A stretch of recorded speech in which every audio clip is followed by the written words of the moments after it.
Добрый день, меня зовут Нуршайна, я являюсь главным специалистом отдела мониторинга наружной информации и производства. Собираетесь создать рекламный проект?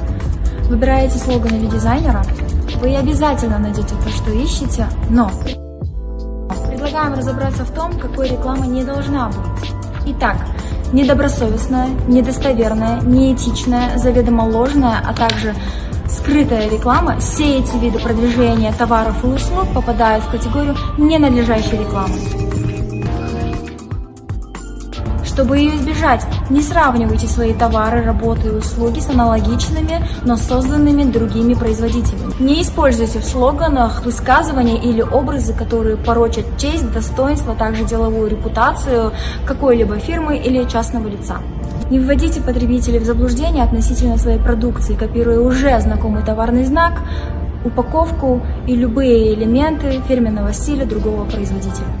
Не предлагайте то, чего вы на самом деле не производите. Не дискредитируйте, не унижайте, не высмеивайте тех, кто не пользуется вашими товарами, работами и услугами.